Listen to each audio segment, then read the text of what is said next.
Hello, everyone. Welcome to episode 4 of Consumers, Cars, Tech Talk, and More with me, your host, Phil Scott. I hope everyone has had a good week so far and that everyone is staying safe and doing their best to get past this whole coronavirus thing that we've been going through the past 4+ months now. So I hope everyone is doing well and taking good care of themselves. Okay, so here for episode 4, I just want to take a quick look back at episode 3, which was buying used cars, part 2, and I just want to sum up a couple of things that I didn't get to in the broadcast and that last podcast that I'd like to cover now. And I left notes on the Anchor website. I left these notes for episode 3, but I want to cover this in episode 4 just as a recap, just because I feel these things are really important for anyone looking for a used car. So basically what I wanted to include is, number 1, make sure that you have a reputable mechanic or garage check out the vehicle that you want to purchase. So if you're buying a car from a reputable dealer, they shouldn't have a problem letting you take your car to an independent mechanic to have it checked out. It may cost you an extra $50 or $100 or so, but you want that extra layer of protection and security to know that you're getting a good quality used vehicle. So I would do that if you can afford to do it. Again, extra $50, $100, but it's well worth it. And if the dealer refuses to let you do that, run as far as you can in the other direction. Do not buy a car from that dealership. Or if it's a private individual, don't buy the car from the private individual. Private individual should have no problem allowing you to take a vehicle to your own mechanic to have it checked out. So if they don't let you check it out, whether it's a dealership or a private individual, run as fast as you can in the other direction. Number 2, purchase gap insurance when you are financing a vehicle. Let's just say, for instance, you've got this vehicle and it gets totaled before you pay the car off. So let's just say, for argument's sake, you got a vehicle that you owe $10,000 on. The car's wrecked, it's totaled. The insurance company values it as a complete loss because it would cost more to repair the car than what it's worth. Okay, so we'll say you owe $10,000 on this vehicle, and the vehicle's only worth, in Kelley Blue Book value, $7,000. Okay, well, you've got to make up that extra $3,000 if you don't have that gap insurance. So anytime that you're buying a vehicle such as that, especially any vehicle that's worth a fair amount of money, $10,000 is a lot of money, get that gap insurance. That's just smart. It's wise. You're covering your own backside, and you're not going to have to come out of your pocket later to try to make up the difference. So get that gap insurance. That's very important.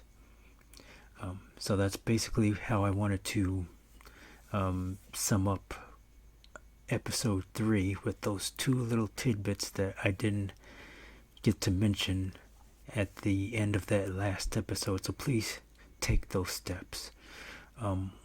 Now, more along the lines of cars, I wanted to get into this really quickly. This is, of course, we're still in the midst of summertime, and instead of flying, because of the virus, the whole coronavirus situation, people are choosing to take road trips, which is very wise. People are renting cars, but then people are taking their own cars. And if you're taking your own car, there are some quick road trip tips I'd like to go over, just to keep yourself safe out there on the road.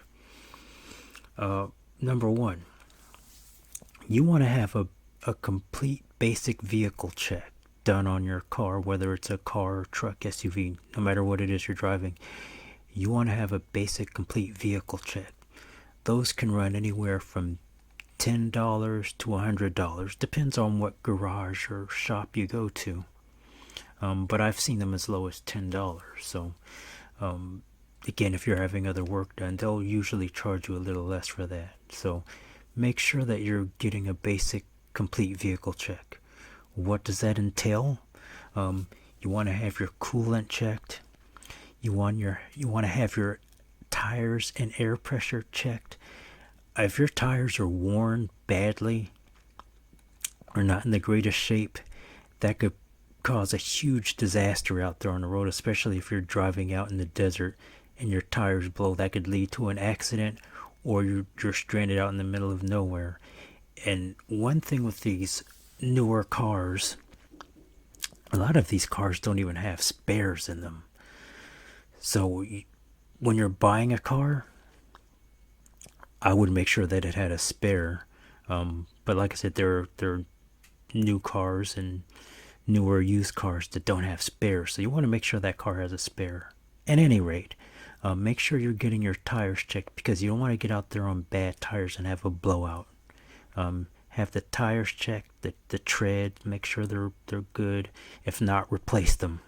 Don't go out there and take any chances with bald or balding and very worn tires. Make sure you get those taken care of, and just check the air pressure, because that affects tire wear also. So you want to make sure your air pressure is good in all 4 of your tires. Make sure your oil is in good shape. If it's not, get the oil change. That's something basic and simple you can have done.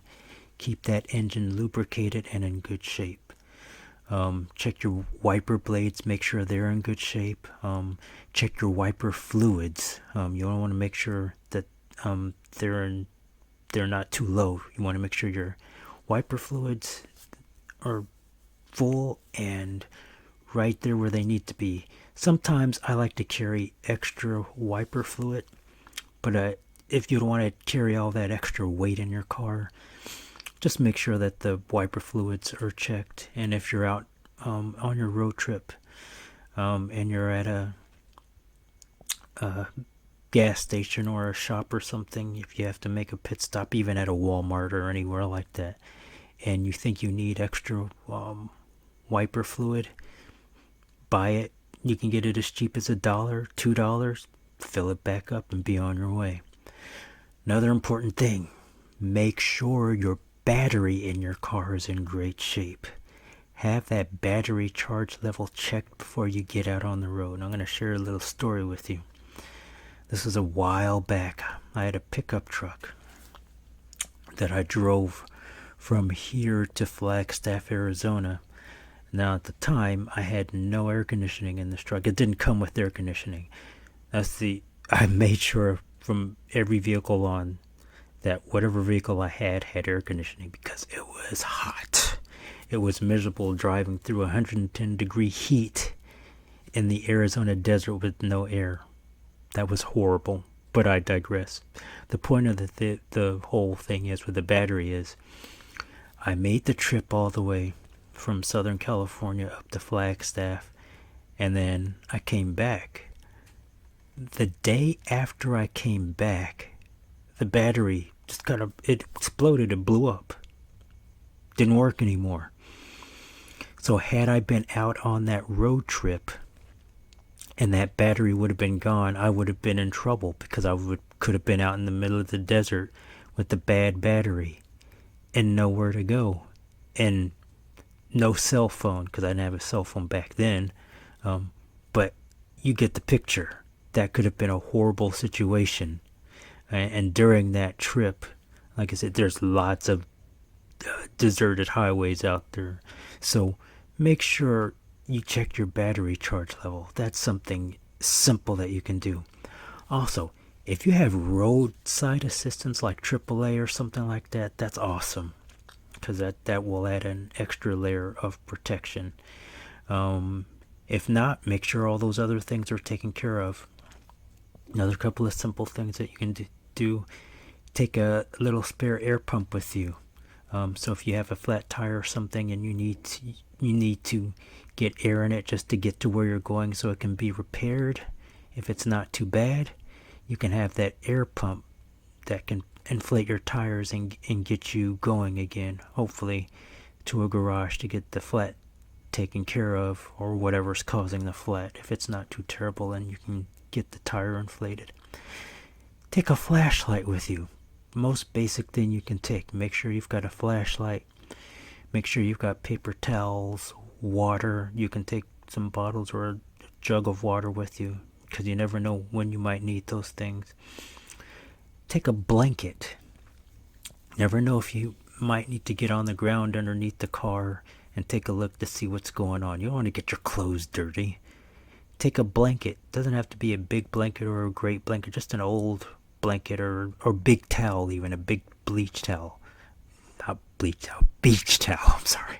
A big beach towel. So you want to take a big beach towel just to make sure you're not getting your clothes dirty. And also take basic tools. If you can have screwdrivers, stuff like that, just a wrench even, just basic things that you might need that will help you do that. And like I said, always make sure you have a spare tire. Oh, and not only should you make sure you have a spare, if you don't, make sure you have a jack. If you have a spare tire, you're going to need that jack if you're going to want to do this yourself. If you're going to want to change the tire yourself, make sure you have a jack in your car. That's just basic stuff too that you need to know and should have.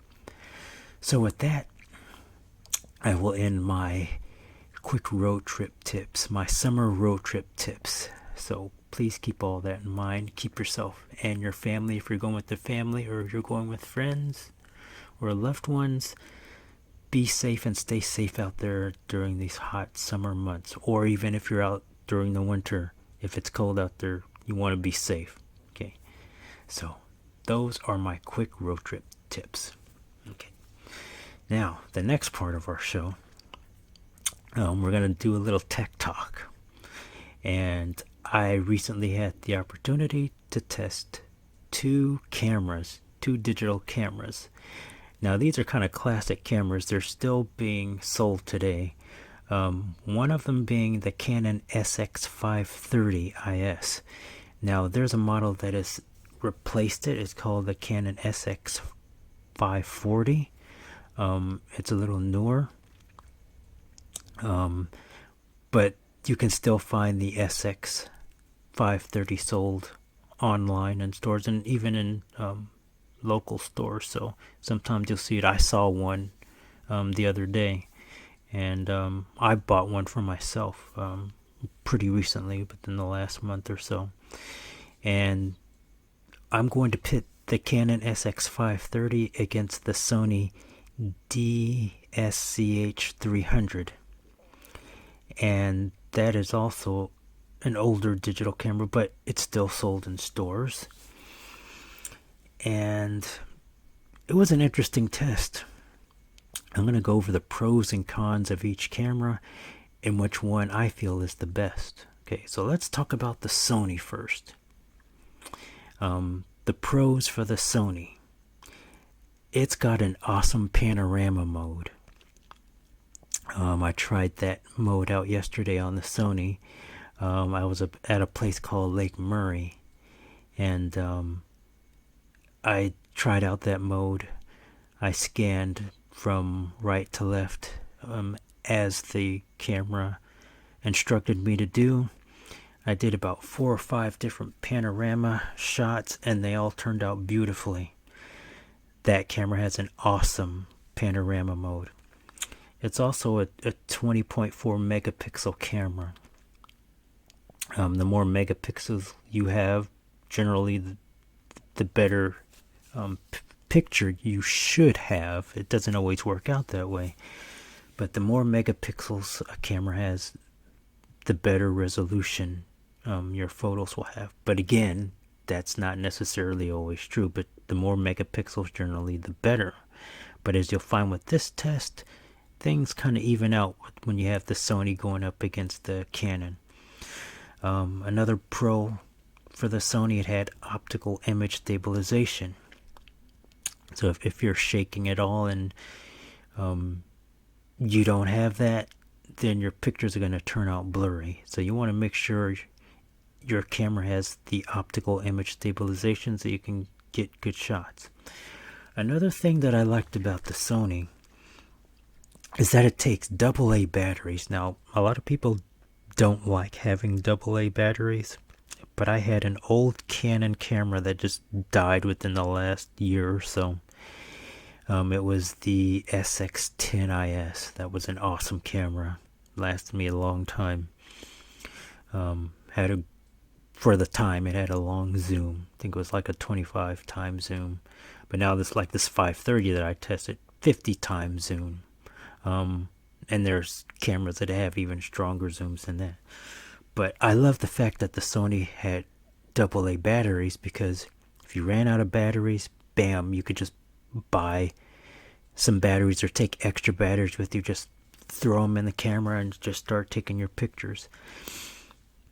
And the Sony is rated for over 300 plus shots with those AA alkaline batteries. So that's something that I really liked about the Sony. Also, it had an easy menu navigation. So when you're navigating the menu on the camera, it was pretty easy to navigate. I really like that about the Sony. Now, the cons. Okay, so the things that I didn't like so much about the Sony. So first of all, the Sony is a heavy camera. Very, very, very, very heavy camera. Yikes. I can't believe how much that camera weighs. It feels like it's a full heavy-duty DSLR camera, and it's not. It's a very heavy camera. So if you don't want to be lugging around extra weight, you won't like the Sony. I didn't like the Sony for that. Another thing, it's slow. The shutter speed is horribly slow, even in continuous shooting mode. So let's just say, for instance, I'm wanting to get multiple shots of, saying, a duck swimming, which is actually what I was trying to do at the lake yesterday. So it goes click, and this is while I'm holding down the shutter, the button. So it goes click, then there's a delay, click, click. It's very slow and it's very annoying, and that was the continuous shooting mode. So I didn't like that about the Sony. Also, you have very few shooting modes on that basic model. There's a higher end model, the 400 of that. It shoots in 1080p, and it's got more modes, more camera modes, whereas the 300 that I tested had very few modes. It had the panorama, I think it had a program and a few other modes, and I'll have, as soon as I get my YouTube page up and running, I will post the pictures of the Sony that I took on that. But it's got very few shooting modes, and that was very disappointing. There was no HDMI connection for it. That was kind of disappointing.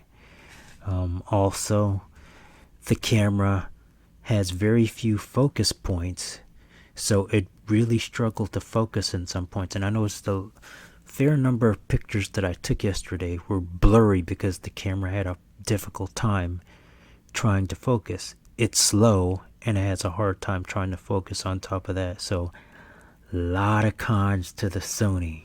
So now let's go over the pros of the Canon SX530. One, it's very lightweight. When you hold the Sony in one hand and the Canon in the other, you can instantly tell the difference. The Canon is lightweight. Also, the continuous shooting mode is very, very fast. You can get off pictures in rapid fire mode. Quick. Love that. it also shoots in 1080p, so you have 1080p video resolution. So you've got that high def video resolution when you're using the Canon SX530. It has more focus points than the Sony. So it's, if you have multiple subjects in a frame, like say you have multiple ducks like I did yesterday, well, it's going to focus on the various ducks in different points of the frame of the picture that you're trying to take, and the focus comes out pretty well. I had more throwaway pictures with the Sony than I did with the Canon. The Canon struggled a few times too with focus. Part of that was I just kind of forgot to say, okay, I need to make sure I'm holding the shutter button down halfway to get the focus. And one thing that I really liked about the Canon is it's far easier to get action shots, because it's got that mode. It's got one of those shooting modes on it, so you can get action shots. Like I have pictures of birds in flight, because the shutter speed was so fast and continuous shooting mode. I could get those pictures off rapid fire, and I got birds in flight. The Canon lacks the panorama mode, but you won't miss it.